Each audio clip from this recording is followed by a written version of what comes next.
Hello, friends. Welcome to Feeling This Life. We're a family support podcast that dives deep into the triumphs, challenges, and strategies that are part of the lives of those who care for children with blindness and visual impairments.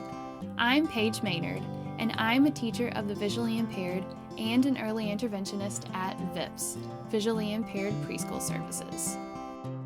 And I'm Dr. Cathy Smith, and I also have been a teacher of students with visual impairment for many years, and now I am the Director of Research at Anchor Center for Blind Children. I am jcastenir, and I am the Family Services Coordinator at VIPS. I am the mother of 3 girls, and my youngest has a visual impairment.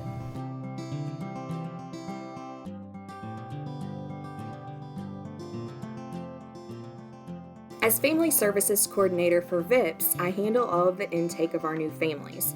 A common thing that I hear from families is their frustration and confusion around their child's vision. This is something that I still experience with my daughter, and she is 7. So today I'm here with Carrie Garnett. Carrie is a teacher of the visually impaired, or TVI, and we are lucky enough to have Carrie as our daughter's TVI. Carrie? Hi, Jenny. Thank you so much for doing this. Thank you for having me. I'm really excited about this podcast. I know that other people are constantly stumped by my daughter or their kids being able to do really weird things like pick up the tiniest piece of lint but turn around and run smack into a piece of furniture. And this is something that's always really bothered me, and it's something that I worry about with her, how sometimes she doesn't seem blind. So talk to me a little bit of some of the scenarios you've seen and how you work with families to explain that and work through these issues. Well, believe it or not, this is a very common issue that arises with many of my students. You're not the only parent that has talked to me about this. Teachers also, I've had teachers come up to me and say, well, they're on their cell phone in class, but they can't seem to access the Chromebook to see their work. So it's a very common thing. I think a lot has to do with the environment that they're in, the visual fatigue that they're experiencing. I do notice that kids have trouble more when they're tired. The lighting is not right in the classroom if it affects them, the clutter, and then one is just simply the child's motivation. Sometimes something that we would take for granted, it makes it harder on them, and a lot of times I have to go through all of those things and think like, well, what was different this day that caused them to have trouble? Mm-hmm. And I can think of Hannah, an example. She was actually at my house one day, which was an unfamiliar environment to her, and I had a red glass candle sitting on my counter. And she said, Miss Carrie, is that ground beef? And it really, I was like, ground beef? Like, where did she get that from? But I think it was the environment. There was a lot of sun coming in my kitchen, and the glare was causing that to look like that. So, I allowed her to touch it, and she was fairly close to that. So that's just an example of that unfamiliar environment.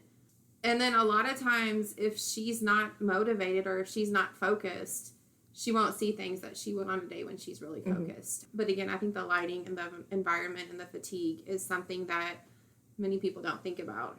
Yeah. And I do remember you telling me one time about when you guys took her to, I think it was Disney on Ice or something at UK, and the stairs really got her. Yes, she wanted to sit down and go down on her bottom rather than just walk the steps. And that was so weird. You sent me that picture. I could totally understand that because they were like silver and it completely blended in, and the depth perception got her.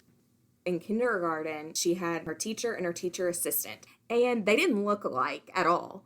She couldn't tell who was who unless they talked, except for she told me when they got really close to her, she could tell that her teacher had a certain color eyes.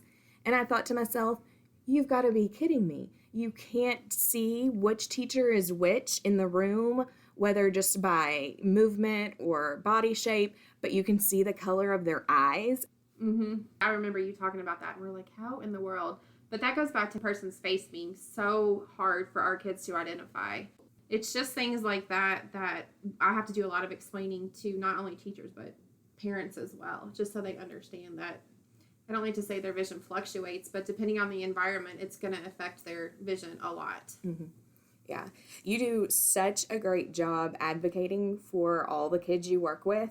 What are some of the basic things you would advise any family to do to help their child adapt to their environment and help people better understand their child's vision?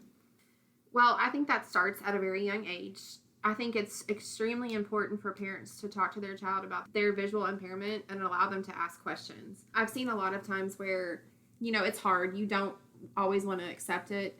But I think the biggest thing is realizing that it's there and then moving forward and saying, like, how can we help my child be as successful as they can? And most of the times, the kids have questions that we wouldn't think to answer. So I think giving them that chance to answer those questions at a young age is really important.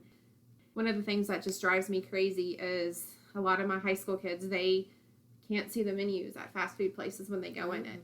And they say, well, Miss Garnett, I just order the same thing every time. And I'm like, no, that place has so many more options for you. And I was like, what can you guys do to not just get the same thing? So simple things like that I think the families, when they're out, instead of just doing it for the child, they can start having the child do it. And it's going to make them uncomfortable, but it's going to really make the rest of their lives very successful. And, in the classroom, learning to speak up and ask for help and let others know when things need to be changed. If the lights are bothering them, ask the teacher, hey, can you dim the light? I can't see this print size. Can you make it larger for me? Or just simply saying, I just need a little break. I'm getting a headache or my eyes are tired. The more that they are aware of those things at a younger age, the easier things are going to be for them for the rest of their life. So that's kind of what I think is really important. It's just making sure that you start it early and letting them ask all the questions that they have. My main goal is for them to function in society as an independent member. How do you help teachers? My daughter's had new teachers and teachers that have been teachers for 20 years, and sometimes this is the first visually impaired child that they've ever had. So what's something that you tell them? I experience this a lot. I just have to really break it down to them and explain how their eyes are working. And a lot of times the teachers come back with questions that I'm not able to answer, which is when I tell them it's not a bad thing to ask the student, can you see this? Is this too bright for you? And that's, again, going back to having the student advocate for themselves. I tell them all the time, we don't see the way you see things. So unless you tell us, there's no way that we know. And I think having those conversations with those teachers at the beginning of the year is important. I always do a beginning of the year letter for all of my students, and it explains their visual impairment, explains ways to work with them, talks about very simple things like when to look for types of fatigue, the lighting. The lighting is a huge thing in our classrooms. I don't know if the teachers just like it bright, but almost every one of my kids struggle with that. So talking about that, letting them know that they're going to be slower readers, and just because we want them to read so many words a minute, that's not going to really apply to our population. And it's okay. It doesn't mean that they can't do it. It's just their eyes are working so much harder than ours. So conversations like that are constantly happening. Yeah.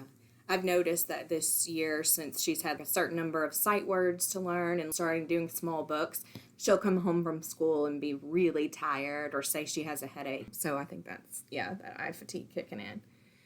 I know you serve kids ages kindergarten through seniors in high school, so you see everything, and I know you've seen so many scenarios. And aside from their child's vision and functional vision every day, a lot of parents worry about their child's social skills. How do other kids seem to relate? And what do you do to help either younger kids or older kids even understand the vision of their friend? That's a hard one. I do feel like the social aspect for kids with visual impairments is a little bit tricky. And I think it comes down to they miss a lot of non-verbal cues. They're missing facial expressions, just those cues that typical children would pick up. So that makes it hard when they're young. If we see a friend smiling at us, we know, hey, they're welcoming us over here. For somebody like Hannah, she may not see that unless she's really close to that person. And then that touches on something else, that personal space. I have to really work on the personal space with them because that's not socially acceptable to be so close to somebody. But in somebody like Hannah's case, she needs to be close to them to see what their face is telling her. So it's a really hard balance. I do feel like the younger kids are really accepting. Elementary level, it seems like they want to help her. And of course, and then let's not over help somebody. But I don't see a major problem until middle school and high school.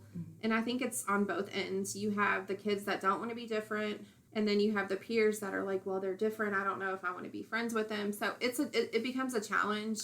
And I think the best advice that I can give parents is try to get your child involved in other things that will get them into different groups of friends. Whether that's church, whether that's some kind of activity.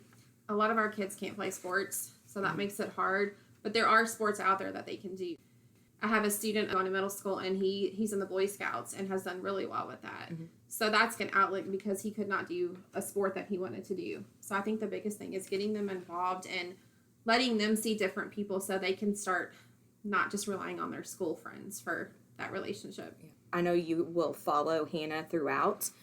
Kids that you've done that with in the past, do they usually have fairly good socialization with kids that they were in elementary school with and they just kind of follow them through? Is it new kids that didn't know them, or does it just all just kind of go crazy because it's middle school? I feel like in middle school it does kind of go crazy. They do, it just kind of depends. I feel like the girls are going to have a little more drama, so they kind of differ in their peer groups from time to time. Boys tend to stay with that group. But I do feel like when high school starts, when they start taking those classes that they're more interested in, they get a whole different group of kids. And high school is definitely more accepting than middle school. I feel like those 3 years of middle school, it's a little rough for everybody. Yeah, middle school. It's a scary place to be. Hannah has a ton of new technology this year that you've helped her get. Do other kids want to play with it and question it? How do you do that? Do you explain what it is, kind of let them use it, or what do you do? So yes, they are so interested in any kind of technology I bring in the class. When she got her Jupiter, which is a CCTV, I mean, that's a $3,000 piece of equipment. So that part scares me a little bit when I bring it into the class. And I explain it to the students like that. This is a huge, expensive tool, and I use the word tool to let them know that this is helping Hannah. I explain it. I allow them to come over and see it. I'm pretty strict about not letting other kids touch them because you just never know what's going to happen. Yeah. But I feel like the more that you allow the kids to ask questions, that it makes it much easier. Hannah's not shy at all, and she may just say, hey, to her neighbor, look what I can do with this. And I don't ever discourage that because I feel like she's proud of that, and if she's taking ownership, she's going to be more likely to use it. Yeah. And that was a big change for her this year. Sometimes they put videos up on the whiteboard, and I remember you sending me a video of her watching the video through her CCTV, I guess it was, and how she was like, "Aw," at a baby animal. She had never noticed that before, so it's so important. That day almost brought tears to my eyes because I think we take for granted, like, oh, she can see that because that board's so big, and she's fairly close in the classroom, but it did. She was very close to her CCTV, and she was just making those expressions like, wow, I never knew what I was missing. And that part, again, that's really hard because somebody like Hannah functions so well, but she's missing a lot of her environment just because we just kind of go with the flow, and she kind of goes with the flow. I start at her school some days during the week, and if her Jupiter is not out on her desk when that stuff's getting ready to start, she will already start advocating, Miss Wilson or Miss Carrie, I need my Jupiter. So that's huge because to me, that's her eyes for that part of the day. Yeah, that's great. What would you tell parents who are just so frustrated either at their child or even their TVI, or if they have a therapist coming in through some kind of early childhood intervention, and they just continue to say, you're not doing anything because our child's vision, we don't understand it any better than we did when you started.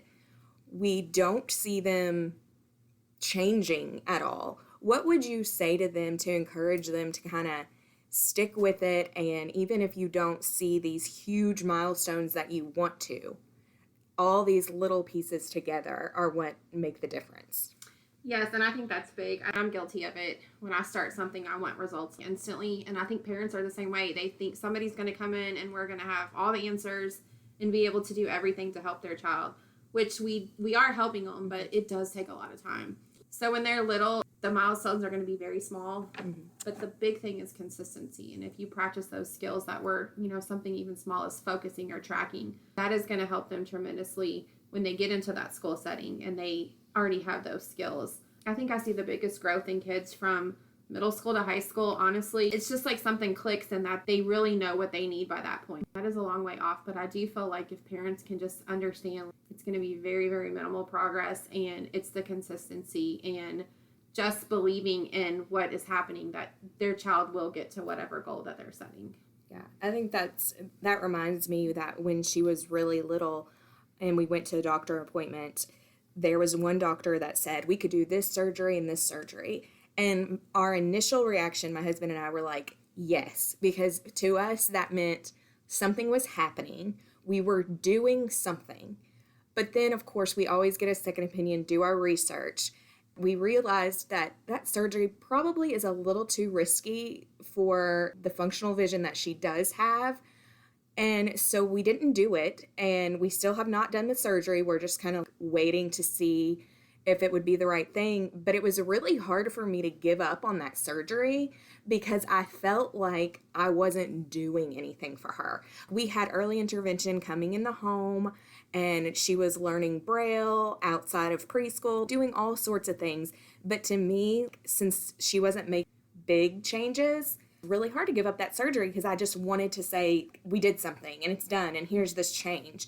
But that wasn't what's best for her. And one of the smallest changes that I think has made a huge difference in her life, which this sounds like so silly and compared to something like surgery or even getting glasses, is that she'll know to tell someone to walk up to her and say, "Hi, Hannah, it's Miss Carrie."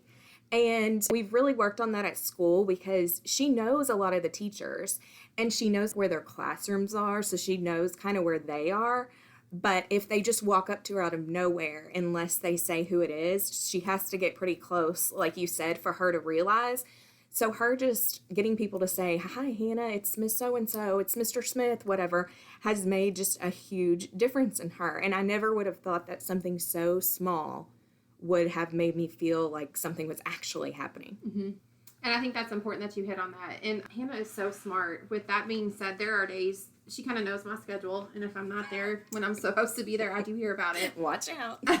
But I can walk in her classroom and she kind of knows points that I stand. And it's just, I guess I'm just used to standing those. And she'll start looking before I even say anything to see, like, is that Miss Carrie?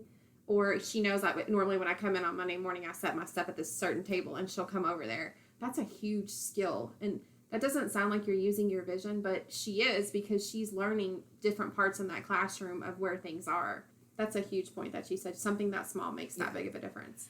Well, thank you so much, Carrie. I am so excited to have you on the podcast and even more excited that you are Hannah's TVI. So thank you so much for taking time out of your day to do this.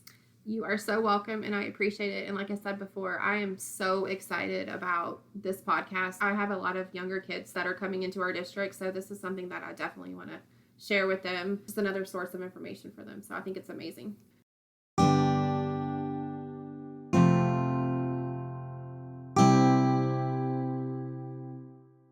So glad that I was able to interview Carrie, and I am just so blessed that she's Hannah's TVI. So I just wanted to see, what did you guys think?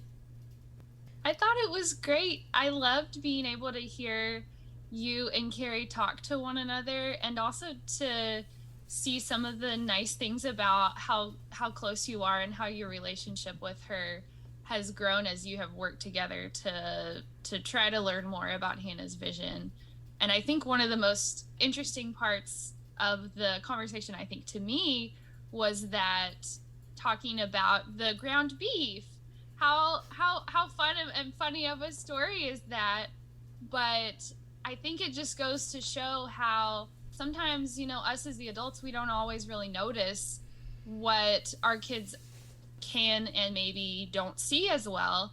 Because if Hannah would not have said, is that ground beef, we would have all just probably assumed that she knew that the candle was a candle. And I think that in lots of the kids that we work with, they may not yet have those communication skills to tell us what they think that something is, and they may see that it's there and we're like, oh, okay, they can see it, but we're looking at it through our own perspective of, well, if they see that it's there, then they must recognize it. But those two things don't always happen together for a lot of our kids. Yeah, I think it's, I try to teach when I'm talking with parents when babies are little that they need to be really good observers, because we are, like Paige said, we're not always thinking about whether they can see it or not. But if we learn to be a better observer, we can start to see more things, more details on how they are using their vision. And that's going to help us, because absolutely, as your TVI reflected, like each individual child's vision and visual impairment is complex and unique. So what Hannah sees is different from almost anybody else who has even the same visual impairment. How she perceives the world is going to be different. So you need to know that about your child.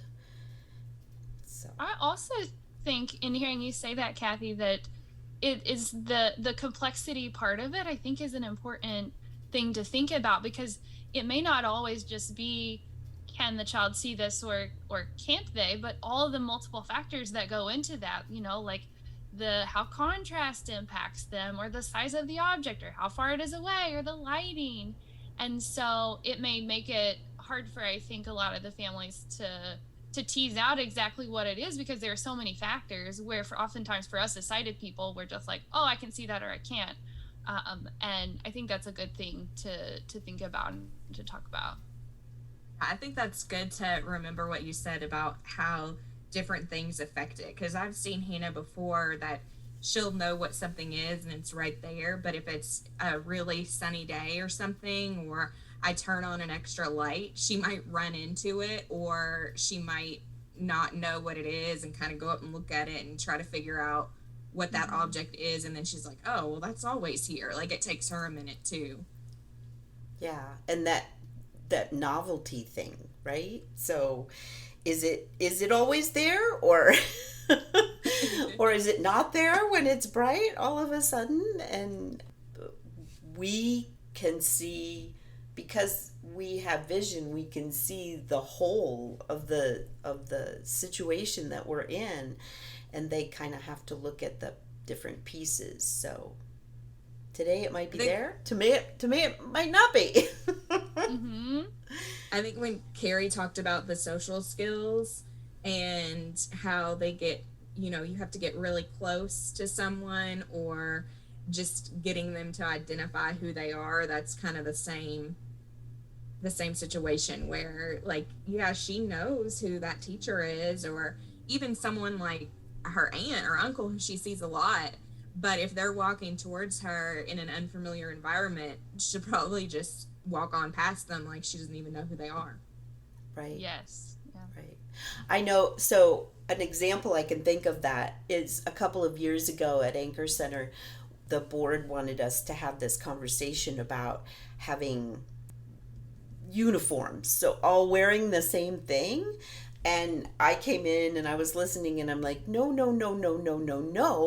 because the kids like memorize what we're wearing on that day. And if we're all wearing the same thing, that is going to totally make it more difficult for them to figure out. So what we ended up doing is getting like little golf shirts with the Anchor Center logo on it, but we could have whatever color we want.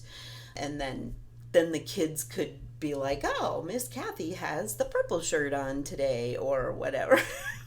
But that's some, they were trying to make us more professional, and that's a great thing, but it doesn't work with kids with visual impairment, and it's not something we think about.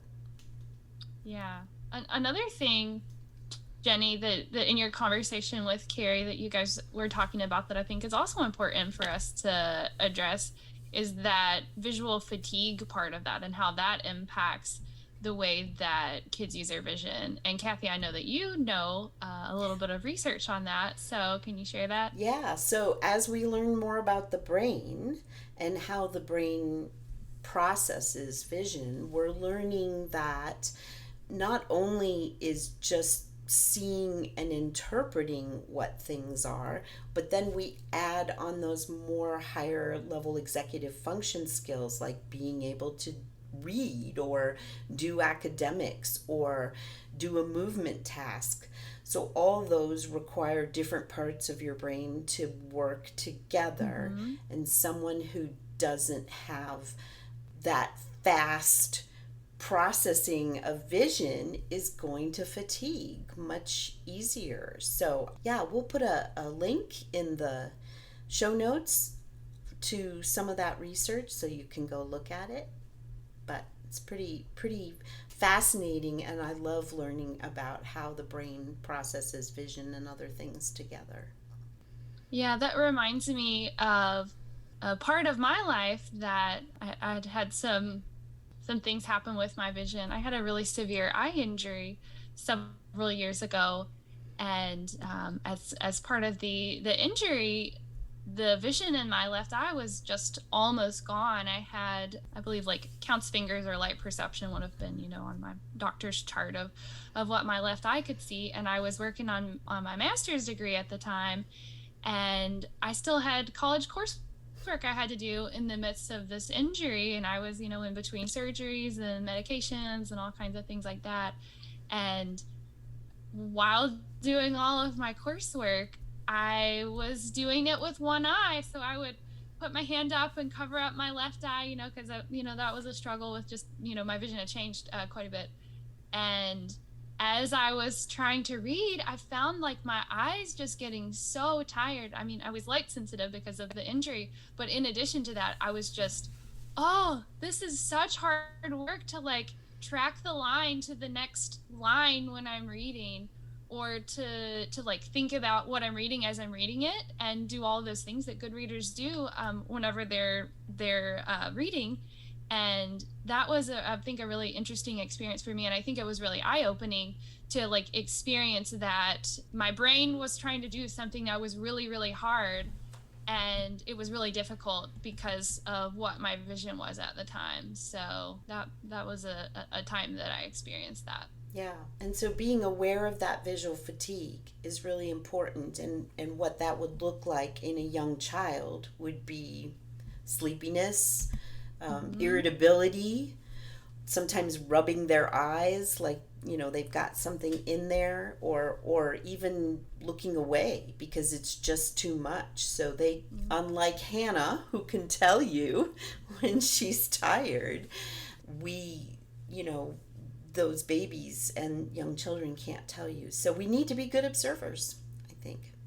Jenny, so one last thing I just want to point out, I love hearing you talk about how it was really important to you as a parent to feel in control. And I think you're not alone, that almost every parent feels that way and wants to do something.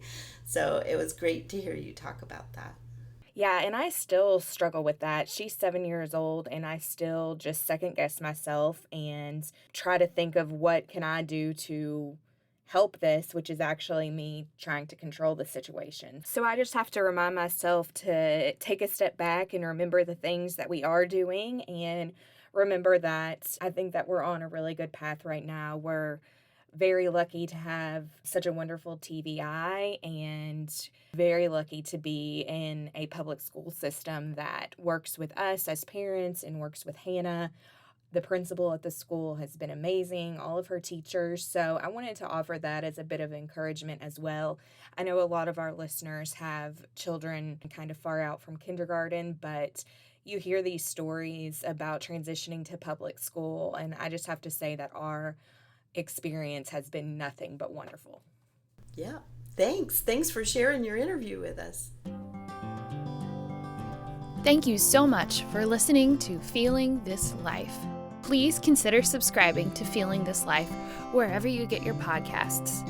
And please take a minute or two to give us your feedback and your ideas for future episodes by completing our survey, which is linked in the show notes. There, you'll also find ways to get in contact with us, and you'll find resources related to today's episode. Please join us again next time for another episode of Feeling This Life.